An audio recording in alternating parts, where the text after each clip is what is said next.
Hi, it's Granny Horse Training. I just wanted to say a couple things about the clicker training and what you see in my videos. I'm feeding a lot of food, especially doing the hoof trimming. I'm feeding a lot of food.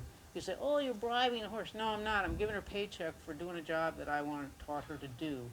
I taught her to pick up her feet. She got rewarded as she learned. And it's like getting a paycheck. You say, well, you can get her through that without feeding her. Well, maybe I could, but would you like to work a week and not get paid? I mean, that's how I look at it. So, um, the clicker training, the marker noise helps them learn, and I've found over the years that it's really advantageous. And I do use pressure and release too. I use every tool in the book to make sure that my horses are well behaved, are safe to be around, can have any professional work on them like a veterinarian without that person feeling endangered. And I really encourage other people to spend the time and train their horses. If you're a horse owner, you're a horse trainer, train your horses to be good. So nobody's in danger. You know, you take the responsibility of buying a horse and bringing it home, then you took the responsibility of making sure its behaviors either stayed good if they had good behaviors, because their behaviors can go downhill fast, especially if you don't keep up on them.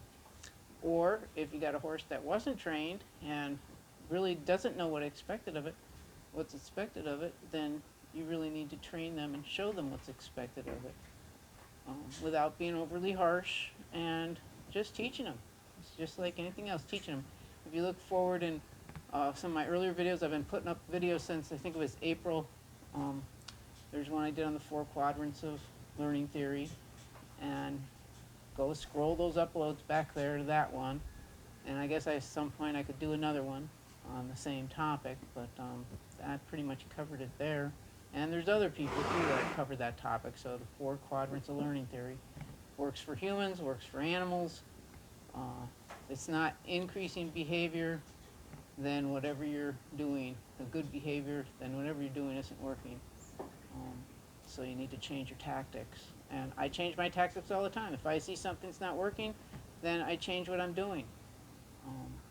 So it's always a learning curve, and for everyone, the horse, the people, and you're constantly learning. I'm constantly learning. Lacey's teaching me a lot. Sugar Babe's taught me a lot. Babette's taught me a lot. And all the other horses that I've interacted with have taught me a lot. The one thing I guess I'm not very good at is maybe teaching humans, and that's probably the hardest thing for me, is to teach humans. Try to get my point across that I'd like them to work with their horses more, so that they can be safe to be around and work on and keep them healthy. And if we can't pick up their feet and they can't behave for that and get their feet trimmed, well, they're not going to stay very healthy. They're not going to have good looking feet. They're going to have cracks and chips and everything else. So yeah, the husbandry procedures, training for them is a top priority for me, and I wish it would be a top priority for more horse owners. So thanks for watching.